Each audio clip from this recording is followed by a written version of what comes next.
So hello and welcome. Today I'm speaking with scientist, crystal healer and yoga teacher Tim Jones on the healing power of Orgonite. And Tim studied applied and molecular biology and qualified to teach chemistry, biology and physics, and spent 27 years in the field of molecular genetics, a field he left in 2020. And Tim had a spiritual awakening at the turn of the millennium and resulted in him exploring a wide range of spiritual disciplines and practices. He's had a keen interest in esoteric sciences for many years. He's a certificated crystal practitioner with an Open University certificate in mineralogy. I have to get my mouth around that. And certificates in sacred geometry and magnetic healing. He's been teaching yoga for 12 years and he's got an amazing website selling Orgonite pieces. We're talking about that in a minute. His website is quantumvortex.net, and that link and also his Instagram link will go out with this podcast. So hi, Tim. Hi, Steve, and many thanks for inviting me. Oh, pleasure. I mean, I love your stuff. You know, I'm just going to show everyone a couple of pieces. They're so heavy. Goodness. I got this one and bought that one. That was the first piece I bought. And then I got this one, and I do love them. Look, there's all of that Egyptian. This is the Egyptian one. I like this one, and incredible. And because I've got a number of Orgonite pieces, but they're kind of like that, you know. And then I saw your ones, and I'm like, your ones look so much more intricate and better. But before we get into that, can I ask you, how did you make the shift? Why did you shift away from science and all of that side into Orgonite and what you're into now? Well, I mean, as you mentioned, my field was molecular biology, molecular genetics. So I spent 27 years in the field of DNA and RNA analysis. So I watched this technology evolve from when I went into that field in 1995, from a very basic technology, still using radiation to label DNA, to this ultra powerful supercomputer based, we can analyze 24 genomes in 24 hours, which was very powerful evolution. And I really felt that this technology was being used for the greater good to help humankind. But, and I'm being very careful about what I say here for both legal and energetic reasons. But let's just say that after the events of 2020, it became very clear to me that what was going on in the field with DNA and RNA certainly did not resonate with me. And I could no longer work in that field. So I came to a mutual agreement with my employers to leave that field. And I, as you mentioned, I'd also had a foot in each of two worlds since the turn of the millennium. I got my first crystal at a Mind Body Spirit show in Brighton, actually. Oh, right. I remember the date, 5th of April 2003. I had a psychic reading with a medium. And this is back in the days of cassette tapes, and I'd play the tape over and over again, and she'd say, yep, it's the 5th of April 2003. This is Tim Jones's reading. And so that date is burned in my mind. And also there was a crystal on one of the stalls there that as I was walking along, I could almost feel like my feet like sticking, like almost in treacle as I was walking. And I was like, this is interesting. And so I felt like it reached a point where my feet stuck to the floor. And I could feel this subtle energy just turning my body. And then when this energy stopped moving me, I was staring at this crystal, which I'd never had any interest in before. I'd been very left brain dominant, scientifically minded, but things had started shifting where my perception was shifting in ways I hadn't expected or anticipated. So I was staring at this crystal, and I said to the guy on the stall, what is that? And it was a piece of desert rose. And I was like, I don't know what that is, but I have to have it. And that is when my crystal journey started. And so I was walking with one foot in each of these worlds, as I say, for about the last 20 years. And around about the same time, 2020, as I had this next level awakening with what was going on in the world at the time, and also just became very aware of the dangers of 5G and EMFs. I mean, I've been wearing EMF protection, various different forms, for many years, but I felt like I just need to up the level of protection in my house. And like yourself, I mean, that one that you just showed is probably very lightweight compared to, I've got a few here as well, and they are very heavy, the Orgonites that I make. A true Orgonite needs to have a very high metal content. And as you can see in yours, in all my plates, all my pyramids, these metals, I'll expand on this a bit later, they have to be layered in quite a specific way as well for it to truly generate orgone energy. And so I had bought a few sort of cheaper ones, the cheapest ones I found on Amazon, I think. I was like, I don't want to spend too much money. But then being a scientist, as I started to research it a bit more heavily, I realized that the ones I'd spent this money on were actually not even orgonites at all. And for a true orgonite, it needs to be these metals layered in a specific way. So then I found somebody who did make legitimate orgonites with properly layered metals, and bought a few from her. And then I started coming up, basically downloading images of pyramids in my mind. And I started drawing some diagrams for her and saying, could you make one like this? And could you make one like that? And she basically came back to me and she was like, Tim, your ideas are fantastic, but they're far too complicated for me. I don't think I could possibly make the things you're describing.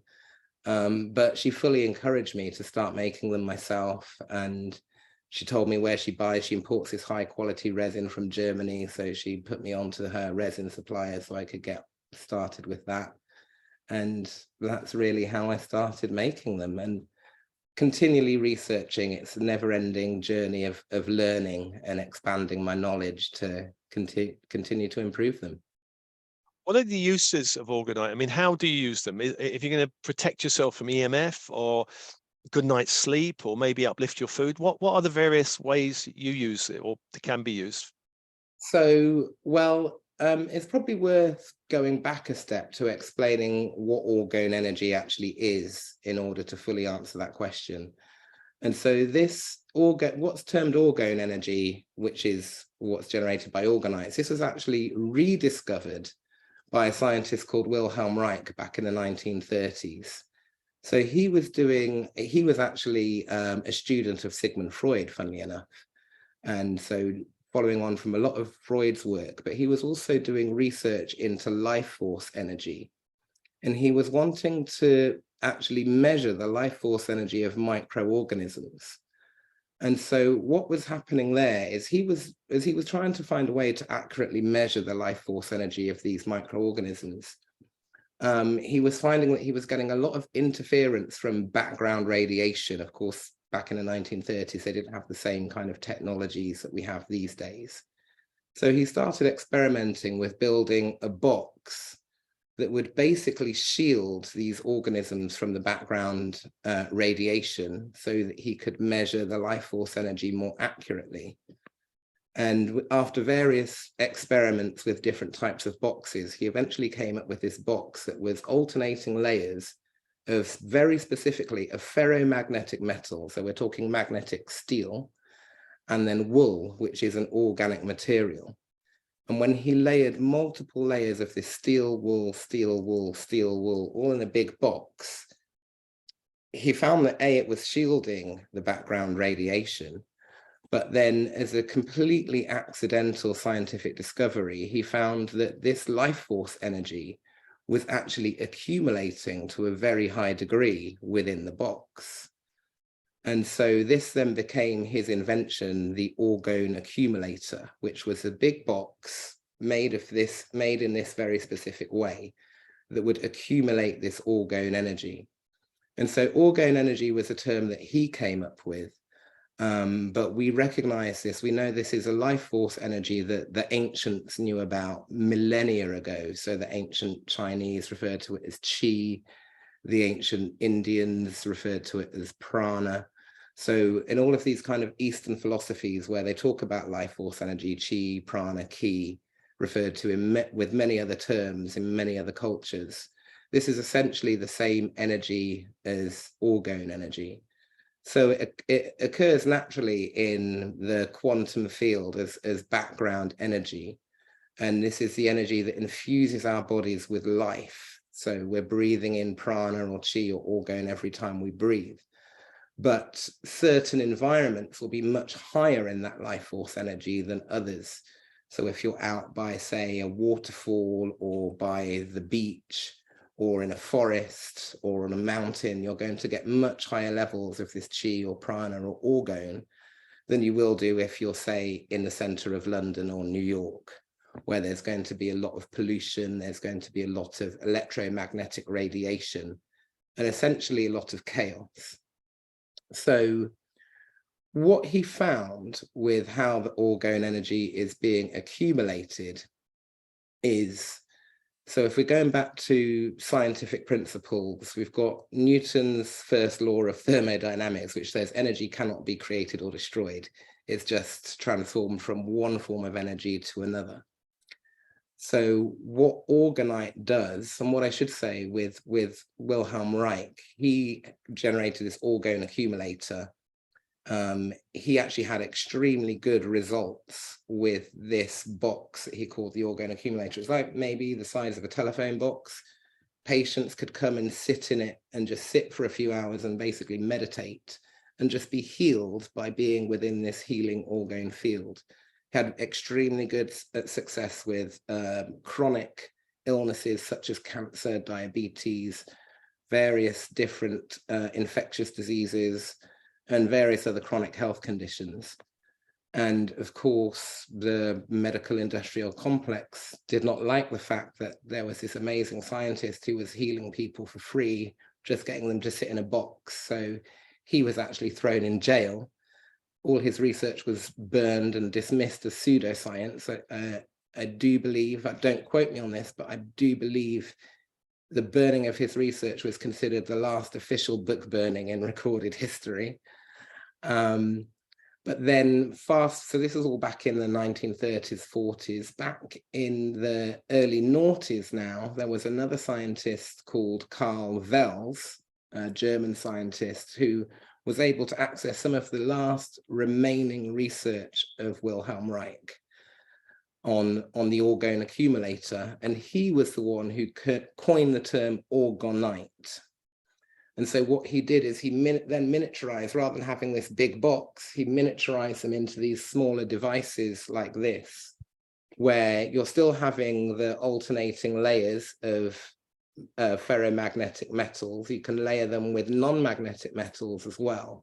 So you're upping the metal content, but it's the ferromagnetic metals that are the most important. And then the organic material, rather than being wool, is the actual epoxy resin that the orgone is cast into. And so then he found that with these miniaturized devices, you could also accumulate orgone energy. And so the way it works is we have a lot of different frequency radiations, which are all different types of waves, electromagnetic waves in our environment. Some of them will come from electronic devices, from cell phone towers, from radio stations, from all the electrical pylons that are putting electricity all over the country as part of the national grid. You also do get, as we know, the Earth is covered in ley lines. So you get positive spots where there are healing energies, where they have sacred sites like the pyramids and Stonehenge and ancient sites and so forth. But there are also negative hotspots. There are also some negative grids, like, for example, the Hartmann and Curry grid. So where there are these negative hotspots, you can actually also get negative energy coming up from the earth. And then what an orgone or orgonite device does is, when it absorbs these chaotic frequencies that we would say are high entropy. So entropy is just chaos. So you've got these very chaotic, high energy frequencies that are flying around in your environment. When they get absorbed by an orgonite and they pass through the various layers of metal, that transmutes them from a chaotic and what can be quite a jarring frequency that's actually physiologically damaging to our bodies, and it transmutes them to a harmonic and healing frequency, which is then very healing for our body. And so if you, for example, put these around in a space, I mean, I have one on top of my Wi-Fi box, and back when I had my Sky TV, I had one on every different Sky box around the house and so on. and just basically grid the house with them. And this then creates a very healing field within the house. What it said is that then your house becomes infused with orgone energy rather than with these chaotic frequencies. And this healing field then just allows the natural healing processes of the body to take place, rather than having to fight against all of these chaotic, jarring frequencies. So many things like inflammation can calm down. Many conditions such as, tinnitus, headaches, migraines can be reduced quite naturally. So there are many sort of physical benefits to our bodies, but then also because of the lack of all of these chaotic frequencies, if we're into things like meditation, then it's much easier for us to enter those meditative states.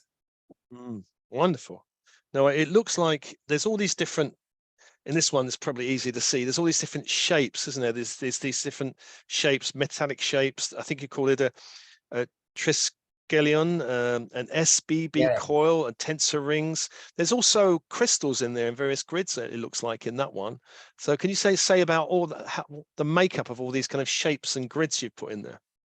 Yeah, absolutely. So, well, one of the things that Carl Wells and the people that he was working with discovered is that, because as I say, the generation of the orgone energy comes from the metal layering. So that's all that's really required, metal layers within the resin to generate the orgone energy from chaotic frequencies. But one of the things that he found is if you were to include crystals such as quartz, for example, piezoelectric. So what this means is when you compress the crystal, I've got a quartz crystal here actually, so it's probably easiest to just demonstrate holding this. So when this crystal is under compression, it polarizes. So you'll get a positive charge towards the apex of the crystal and a negative charge towards the base. And so what this does when you put the crystals within the resin, this actually polarizes the energy. Orgone energy can be both negative and positive. So we would term the bad jarring frequencies as negative orgone energy, or deadly orgone energy, it was often called. And then positive orgone energy is the healing energy. So when we include crystals, this piezoelectric effect enables the energy, the orgone energy that's accumulated, to definitely be transmuted into a positive orgone energy rather than a negative orgone energy. So crystals are actually a very powerful component to an orgone. But then what I also do, as you've seen, and I've got another plate here, this is one that I just posted on Instagram yesterday. It's one I custom made for a lady. I need to ship it off to America tomorrow. But it's a good example of how I use sacred geometry. So as you mentioned, I also studied sacred geometry. I'm quite passionate about it because it's actually an ancient science. It's far more science than it is art. And sacred geometry actually explains the foundation of our physical universe. So when you arrange crystals into what is known as a crystal grid, which is basically a geometric pattern of crystals, the crystals basically act very much like a stone circle, like you would see in Stonehenge or Avebury. So all of the outer crystals, basically, they will bounce energy, they'll radiate energy towards the center. And this energy is bounced off each other, and it's just amplified and amplified further. So whenever you arrange the crystals into a sacred geometric shape, you're always going to amplify the energy even further. And then I use these different lengths of wire, so to make 3 different wire structures. So as you mentioned, there's the triskelion that I use, the SBB coil, and the tensor ring. So the tensor ring, this is all on my website as well, and I might refer to that very briefly, actually. If I can quickly screen share, it might be easier to just show you on here on my website.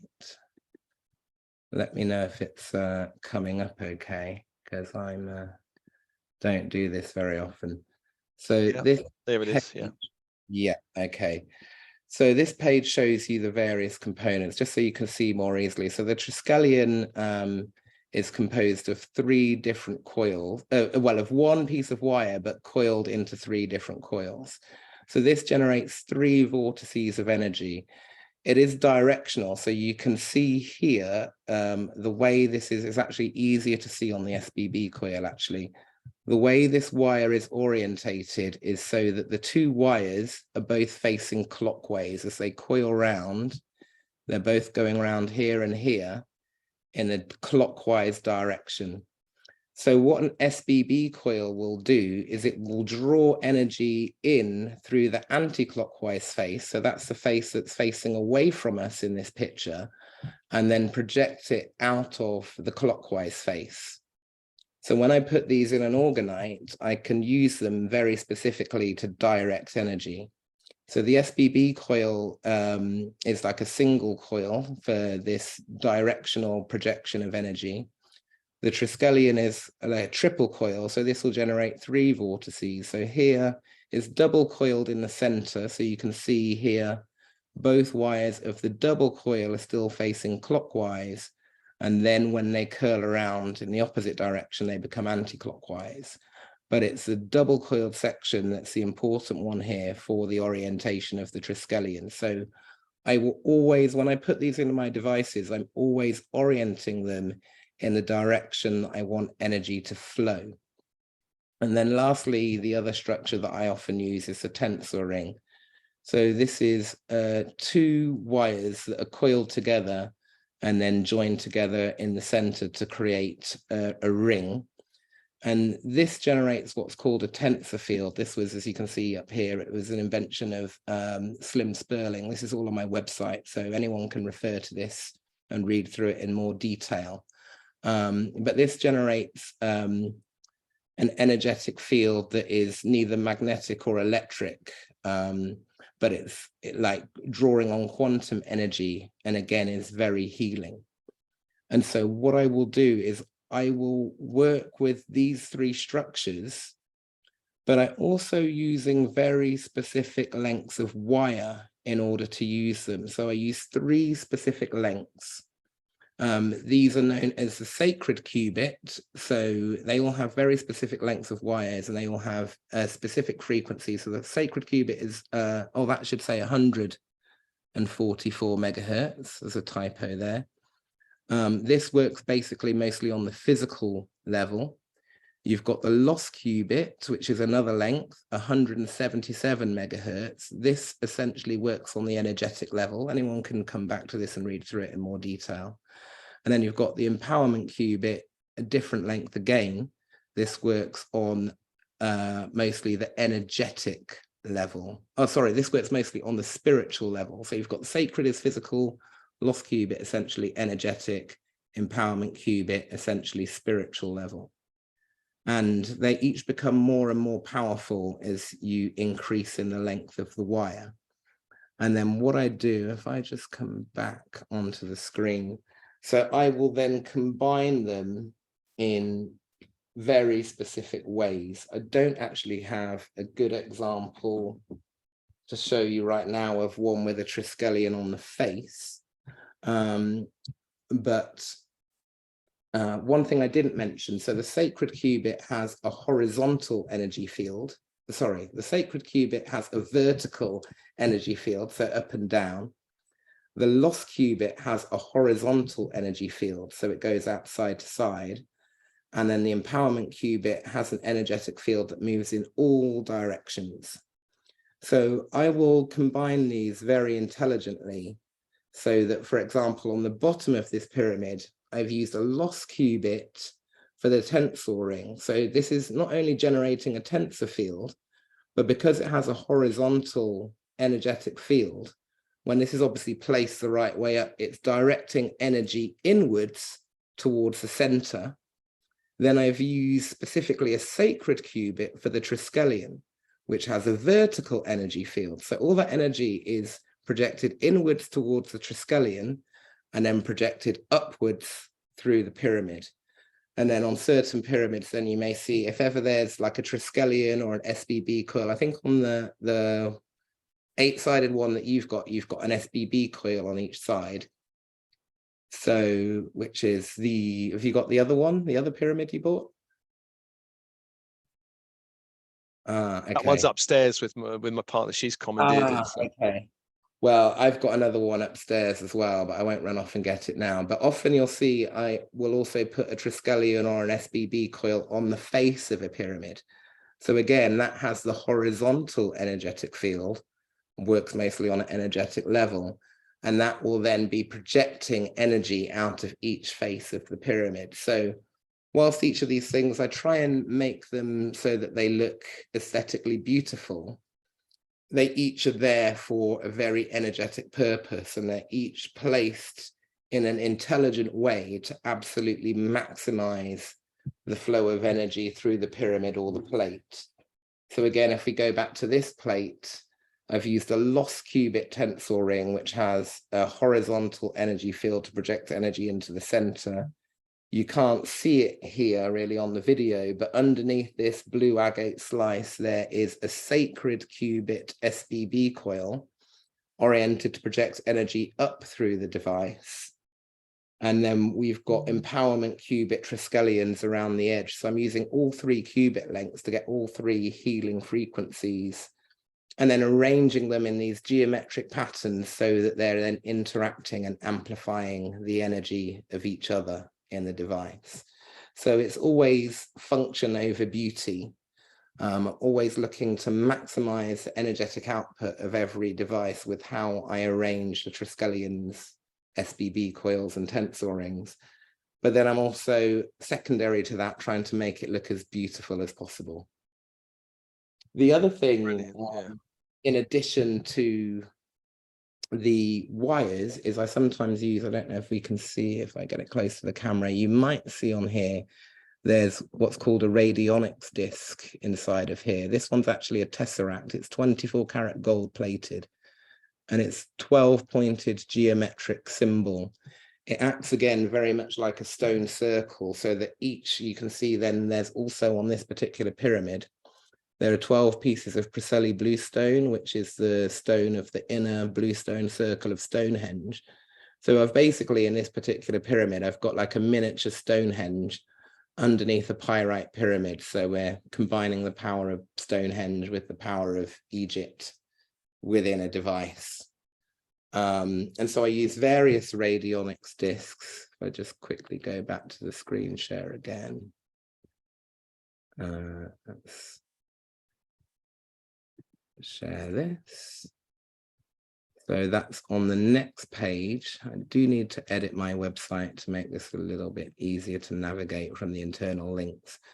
But yeah, there are several different radionics discs that I use. Again, everyone can come to my website and see these in a bit more detail. It's all in the description. But for example, this is a 24 karat gold vortex antenna.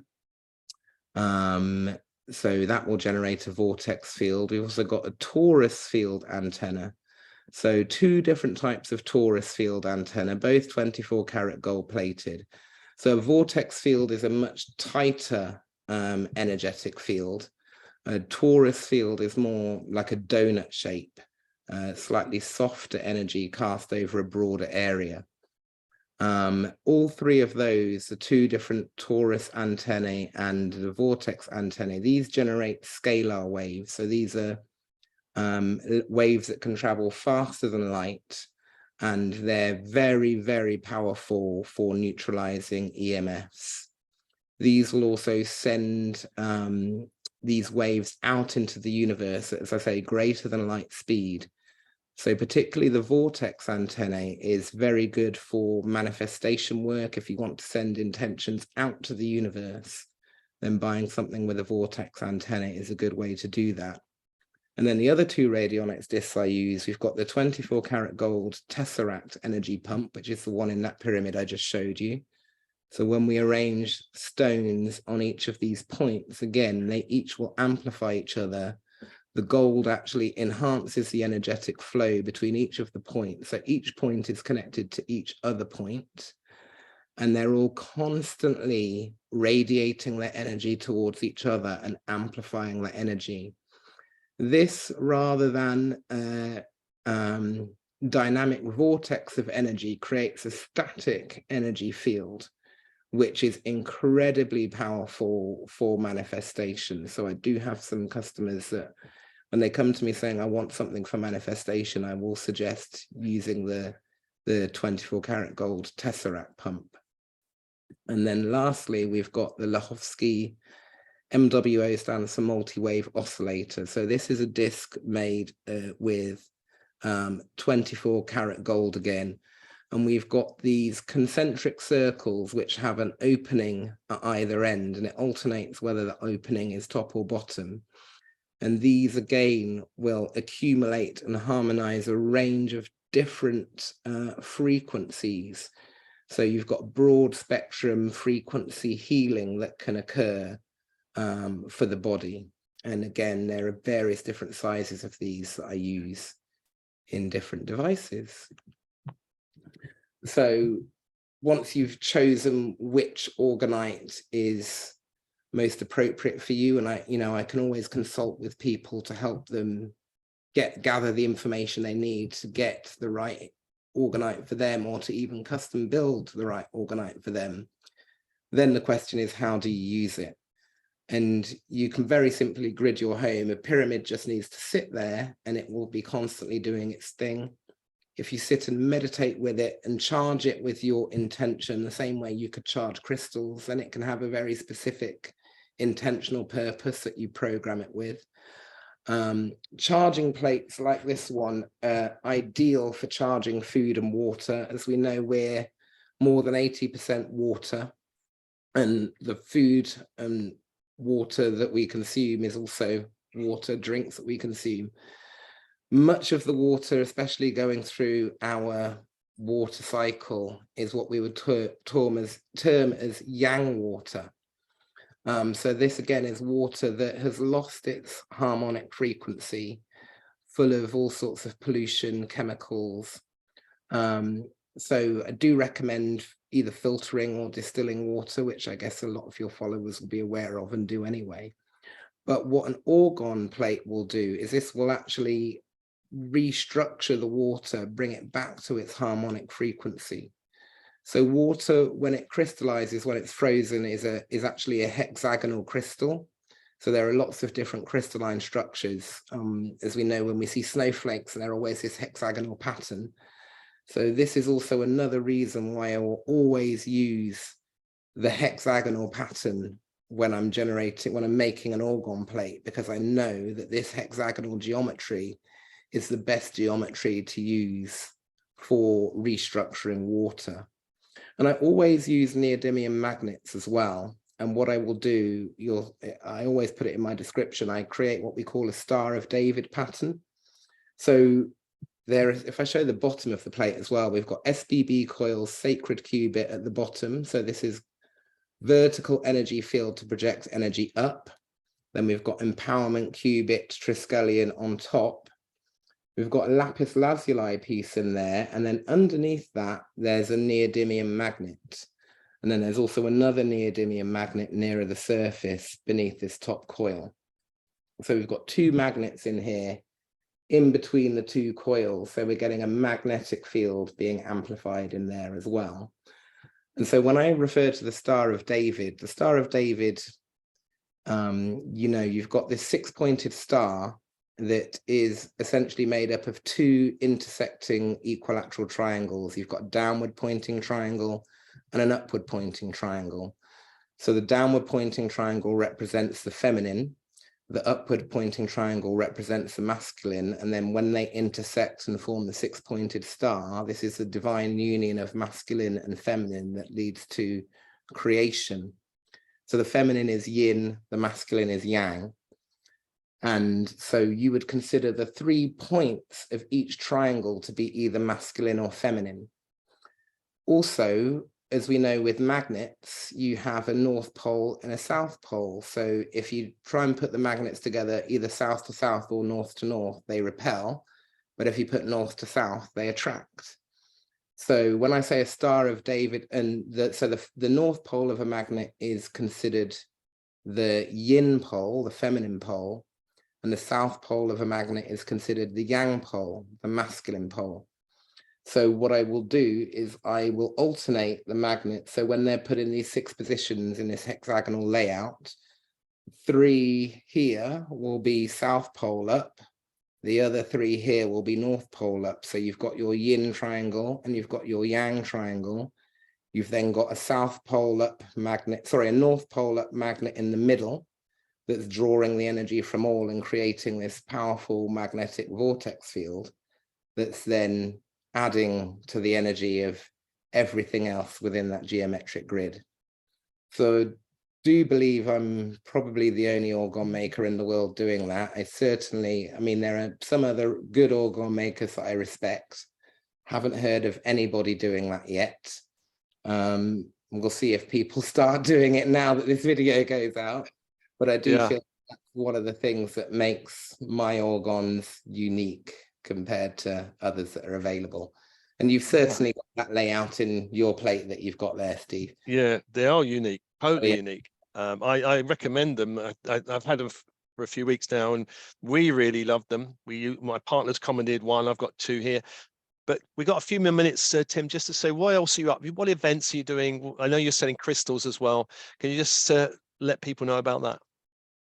Yeah, so I do sell crystals as well. I try not to talk about them for too long, but I do try to focus on crystals that aren't normally available in most UK metaphysical crystal shops. So I have things like this. This is orange calcite. Now, when you see orange calcite in most metaphysical crystal shops, it will just be the rough or tumbled polished stones.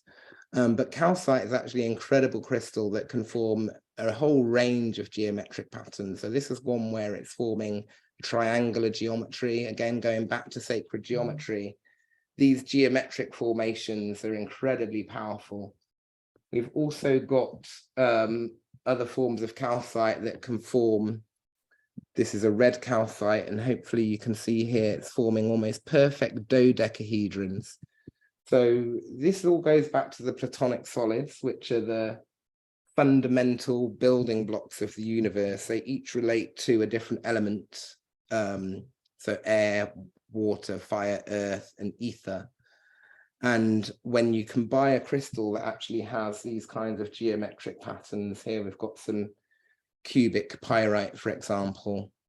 So the cubis at Earth, octahedron is, let's just slow down a bit. The cubis at Earth, which resonates with the root chakra. We've got the icosahedron, which is the element of water, resonates with the sacral chakra. You've got the octahedron, so something like this, octahedral fluorite, is the element of air, resonates with the heart chakra and the throat chakra. And then you've got the dodecahedron, which I just showed, resonates with the element of ether, and also is the geometric foundation of the folding of our DNA. So dodecahedral crystals, ones that are naturally growing in a dodecahedral form, these are the best crystals, for DNA repair. So working with, if we want to really heal any conditions we've got, which come from essentially misalignments in our DNA. But also because of the way our DNA works, they're really good for ancestral work. So if you want to contact your ancestors, dodecahedral crystals are the way to go. So I've tried to specialize in, again, these sort of things you wouldn't normally find in a metaphysical crystal shop. In terms of events, since October last year, I met the most amazing sound healer, Muna Escoffery. She's got her own website, Angelica Sonatio, where we are constantly posting on Instagram together. We do regular monthly healing workshops. She's an incredibly gifted sound healer, very, very powerful starseed, channels messages through.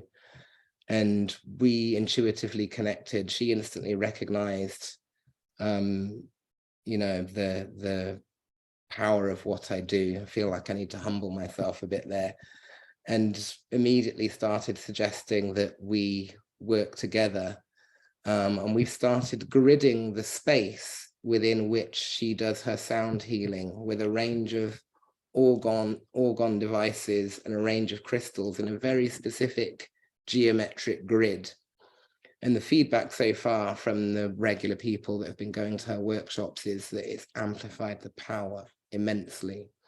So that's another thing you can do with orgons and crystals, is use them to grid a healing space within which any healer is working, and it will amplify the healing modality that they're working with, whether it's, you know, herbalism, acupuncture, sound healing, whatever it may be. You can use orgonites to amplify healing in any way, shape or form. But those regular monthly workshops that we're doing, they're in Crystal Palace in London. We are looking to do some outside in the summer as well, out in nature. And if anyone's interested, then they can contact either myself or Muna through our websites or through Instagram. And yeah, and we can arrange for them to book a space. Fabulous, Tim. Well, if anybody wants to know more about Tim and his work, quantumvortex.net, do check it out. You can hear the amount of kind of information and wisdom that goes into creating these things. So, Tim, thank you so much for chatting with me today. Yeah, thank you so much for your time as well, Steve. I really appreciate the opportunity for the interview. Thank you.